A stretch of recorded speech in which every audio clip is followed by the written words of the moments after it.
चूँकि ज़राई तरक्याती बैंक जो है उसके अंदर बहुत सी करप्शन हुई है, बेकायदगियाँ हुई हैं और धोखाधड़ी के केसों की कहा जा रहा है कि अब इंतहा हो चुकी है।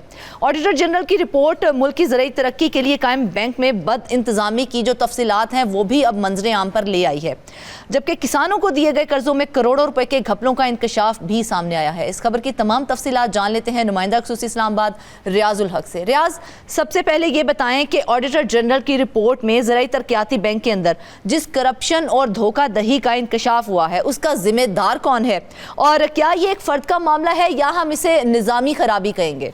जी बहुत शुक्रिया फरजाना। ZTBL या ज़राई जो तरक्याती बैंक है 2002 में इसका नाम जो है वो बदल दिया गया। इससे पहले ये एग्रीकल्चर डेवलपमेंट बैंक था। 1960-61 के बाद जो है ऊंच नीच इसमें जारी रही। 2002 के बाद इसका बाकायदा तौर पे नाम जो है वो ZTBL यानी ज़राई तरक्याती बैंक लिमिटेड बन गया। और उसके बाद इसका जो असल मकसद था वो यही था कि मुल्क के अंदर जो ज़राअत है उसको आगे बढ़ाया जाए, क्योंकि पाकिस्तान की 60 से 65% जो आबादी है वो ज़राअत से मुंसलिक है। तो इसका मकसद था कि किसानों को कर्जे दिए जाएंगे ताकि वो बीज खरीद सकें, जो काश्तकारी के लिए जो मशीनरी होती है वो ख़रीद सकें, और दरमियाने और औसत दर्जे के या जो बिल्कुल निचले तबके के जो किसान हैं ये सब कुछ उनके लिए किया गया था। लेकिन बदकिस्मती से ये हो रहा है तकरीबन पिछले 10-12 सालों से इस बैंक की साख इतनी शदीद मुतासर हो गई है कि ऑडिटर जनरल ऑफ पाकिस्तान के जो ऑडिट एतराज़ात हैं, मेरे ख्याल है सबसे ज़्यादा अब तक हमने जितने ऑडिट एतराज़ात देखे हैं उसमें ZTBL के सबसे ज़्यादा हैं। अच्छा। आपने बात की कि किसमें क्या इसमें कोई एक शख्स इन्वॉल्व है, नहीं, ये पूरा सिस्टम ऐसा बनाया गया है। मिसाल के तौर पर मेरे पास इस वक्त 30 से 40 सफ़ात का पूरा एक ऑडिट एतराज़ात का पूरा पलंदा मौजूद है, जो ना सिर्फ पब्लिक अकाउंट्स कमेटीज़ में डिस्कस हो चुका है कुछ हिस्सा का, और बाकी जो हिस्सा है वो हम आज अपने प्रोग्राम में डिस्कस करेंगे, जहाँ से अंदाज़ा होता है कि इस बैंक को जहाँ पे एक आम किसान के लिए बनाया गया था वहाँ पे कितनी एक सिस्टमेटिक तरीके से इसमें लूट मार की जा रही है। मिसाल के तौर पर यहाँ पे हम स्टार्ट करते हैं कि कैसे शिकारपुर में तकरीबन कुछ 6 से 7 करोड़ रुपए के जो बैंक के लोन थे यानी जो कर्जे थे, ये बेसिकली किसानों को कर्जे दिए जाते हैं आसान अक़सात पे, कई जगहों पे इंतहाई कम सूद वगैरह पे, ताकि वो आसानी से लौटा सकें।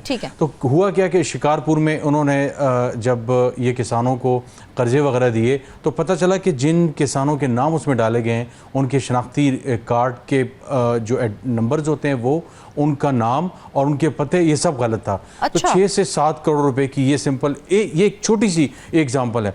इस तरह आगे चलते जाएं तो कुछ जगहों पे ये हुआ कि ये कहा जाता है कि तकरीबन ये पंजाब का एक इलाका है वहाँ पे, और वहाँ पे हुआ ये कि जो थंब इम्प्रेशन होते हैं वो जो है वो फेक लगाए गए, वो ओरिजिनल उस शख्स के नहीं लगाए गए जिस शख्स को ये जारी होने थे, और पता चला कि उसमें बैंक के अपने जो मुलाजमीन हैं उन पंजाब की जो लाहौर की सेक्शन की जो ब्रांच है वो उसमें शामिल थे।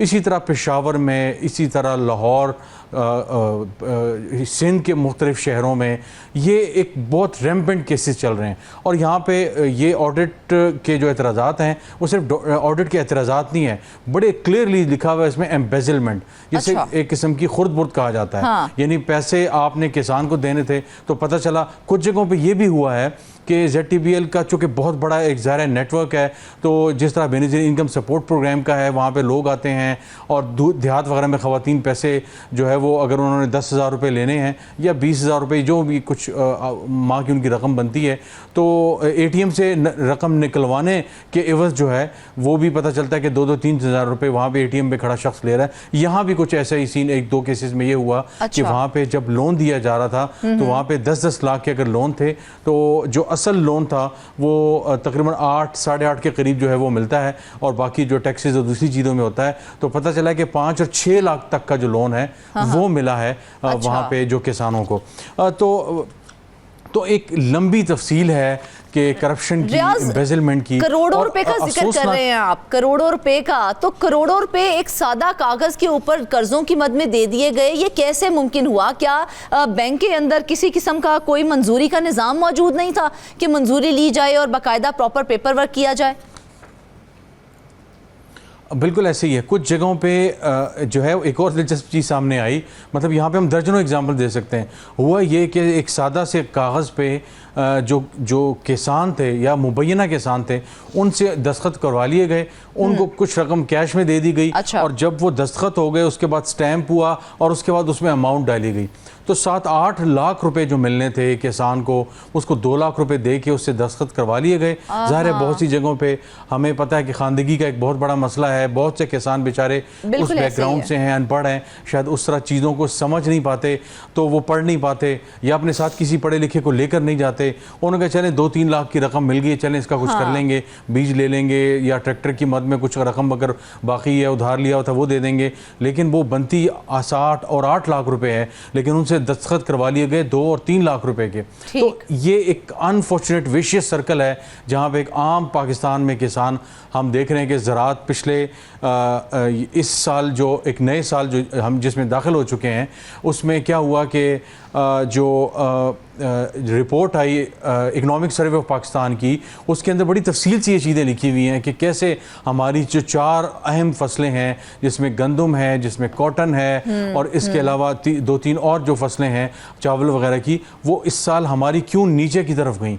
और उसकी बुनियादी वजह यही है कि बहुत से फैक्टर्स हैं, जिसमें एक फैक्टर ये है कि किसान दोस्त पॉलिसीज़ नहीं है। तो यहाँ पे एक बैंक बनाया गया है जो किसान दोस्त बैंक है, जो कर्जे देता है कम जो है वो हमें ये भी पता चला है जो किसान दोस्त बैंक बनाया है उसके अंदर भी जाली डिग्रियों के ऊपर बेशुमार भर्तियां की गई थी।